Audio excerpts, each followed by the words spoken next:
कभी चुंबक को देखा है कैसे वो लोहे की ओर आकर्षित होता है और कैसे वो लोहे को अपनी ओर आकर्षित करता है, क्योंकि उसके स्वभाव में ही आकर्षण है। हम सबके भीतर भी एक ऐसा ही चुंबक होता है, विचार का चुंबक, जो सदा अपने ही जैसे विचारों को आकर्षित करता है। हम जो बोते हैं वही काटते हैं। उसी प्रकार हम जैसा सोचते हैं वैसा ही पाते हैं। साधु ईश्वर का नाम जपता है तो उसे ईश्वर मिल जाता है। अर्थात फल हमारी सोच पर निर्भर करता है।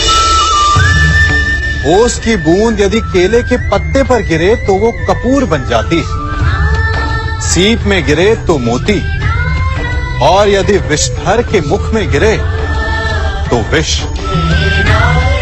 बूंद एक है परंतु उसके प्रारब्ध भिन्न है, क्योंकि उसे आकर्षित करने वालों का व्यवहार भिन्न है। इसलिए यह आप पर निर्भर करता है कि आपको भविष्य में विष चाहिए या अमृत। स्मरण रखिए, हम वही बन जाते हैं जैसा हम सोचते हैं, जैसा विश्वास रखते हैं।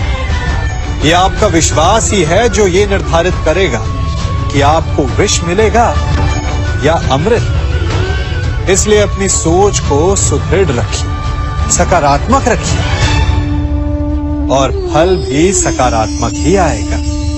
जब से ये सृष्टि बनी है, नदी की धारा और चट्टान के मध्य सदा संघर्ष रहा है, परंतु हर बार चट्टान की कठोरता को हारना पड़ता है, और नदी की धारा कोमल होते हुए भी कठोर चट्टान को काट देती है।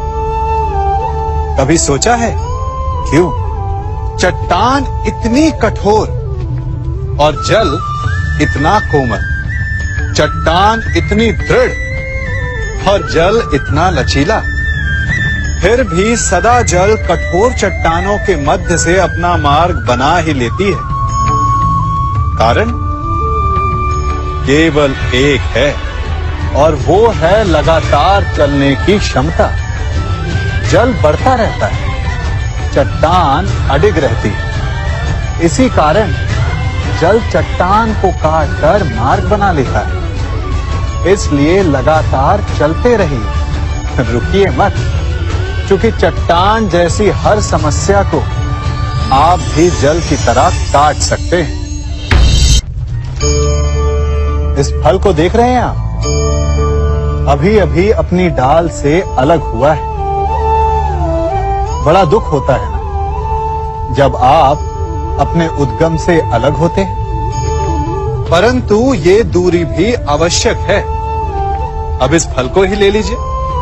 अपने जीवनदाता वृक्ष से अलग होकर ये ना केवल किसी की भूख शांत करेगा, अपितु इसके भीतर के बीज से एक नए वृक्ष का सृजन भी होगा और कई फल जन्मेंगे। सृजन की प्रतिक्रिया में पीड़ा आवश्यक है।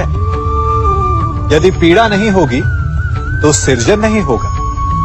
पीड़ा अपने उद्गम से दूर होने, पीड़ा अपनों से दूर होने। इस फल की भांति हम मनुष्यों को भी अपने उद्गम से, अपने सगे संबंधियों से अलग होना पड़ता है, और यही अलगाव एक नए सृजन को, एक नई सृष्टि को, एक नए विकास को जन्म देता है। इसलिए ऐसे अलगाव से दुखी मत होइए, उसका स्वागत कीजिए, क्योंकि ये विकास की नींव है।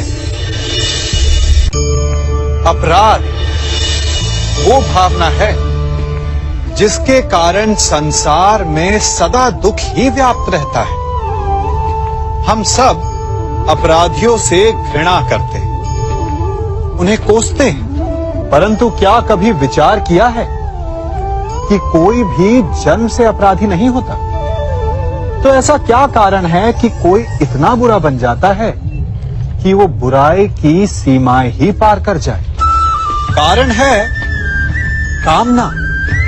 यदि कामना पर नियंत्रण ना रखा जाए यदि कामना को पूर्ण करने के लिए परिश्रम ना किया जाए तो वो तृष्णा में बदल जाती है, और तृष्णा लालच में, और लालच छल में, और छल करते ही मनुष्य अपराध की ओर अपने पग बढ़ा देता है।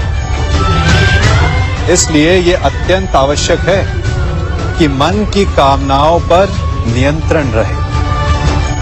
यदि मन पर नियंत्रण रहेगा तो अपराध पर स्वयं ही नियंत्रण हो जाएगा। हम सबका मन करता है कि हम जीवन में ऐसे शिखर पर पहुंचे जहां हमसे ऊपर कोई ना हो, जहां हमें कुछ करने की आवश्यकता ना पड़े, है ना? कुछ लोग इस शिखर पर पहुंच भी जाते हैं, परंतु उनका मन सदा विचलित रहता है।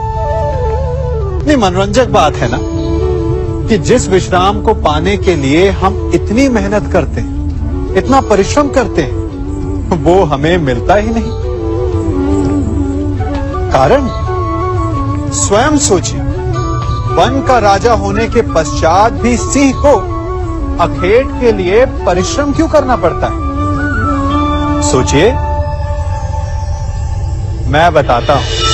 क्योंकि राजा होने का अर्थ ये नहीं कि वो सदा सोता रहे और मृग स्वयं उसके समक्ष आकर कहेगा कि आइए महाराज, मुझे खाकर अपनी भूख मिटाइए।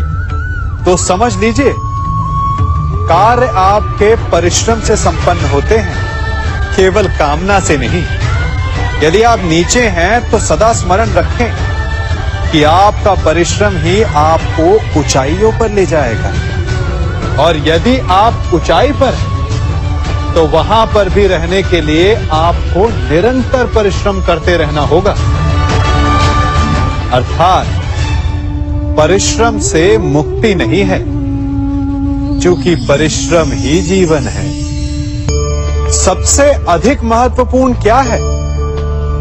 जीवन, या जो जीवन में पाया, यात्रा, या यात्रा पूर्ण करने के बाद पाया गया लक्ष्य, कर्म या उसके फल? बहुत ही महत्वपूर्ण परंतु विकट प्रश्न है ना? परंतु तनिक धीरज से सोचेंगे तो इसका उत्तर अधिक कठिन नहीं है। यदि जीवन यात्रा है तो उसका लक्ष्य क्या होना चाहिए? स्वयं सोचिए। मान, संतान, धन? नहीं ना। अंतिम लक्ष्य है परम आनंद, और ये अचानक से नहीं मिलता। इसे पाने का केवल एक ही उपाय है, और वही आपका कर्म, वही आपकी यात्रा भी, और वही आपका प्रारब्ध भी है। और आपको कौन बताता है कि आपके लिए सही क्या है? वो है आपका मन, जो मस्तिष्क की भांति हानि और लाभ नहीं सोचता, जो आपको ये बताता है कि शुभ किसमें, संसार का कल्याण किसमें, आनंद किसमें। यदि आपका मन संयमित है तो वो आपका सबसे महत्वपूर्ण मार्गदर्शक है, जो आपकी यात्रा, आपका लक्ष्य, आपके कर्म और उसके फलों को सबको शुभ बना सकता है।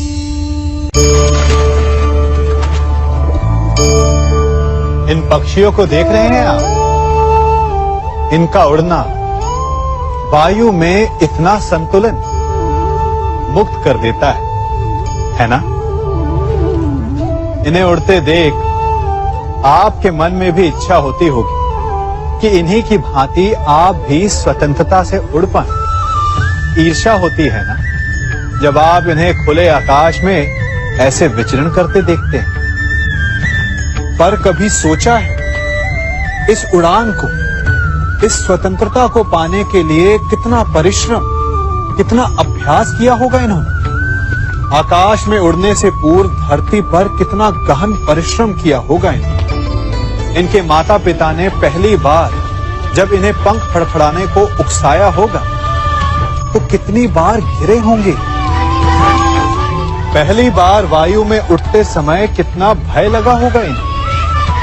अपनी पहली उड़ान के पश्चात धरती पर उतरते समय गिरकर कितनी चोट खाई होगी। इस उड़ान का, इस स्वतंत्रता का ये मूल है।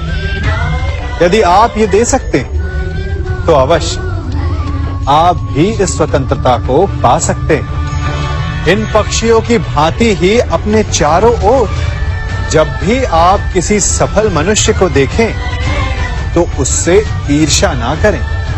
उसके परिश्रम और पीड़ा को समझने का प्रयास करें जो उसने यहां तक पहुंचने में पाई है। प्रेरणा लें, प्रयास करें और स्वयं भी सफल हो जाएं। राधे राधे।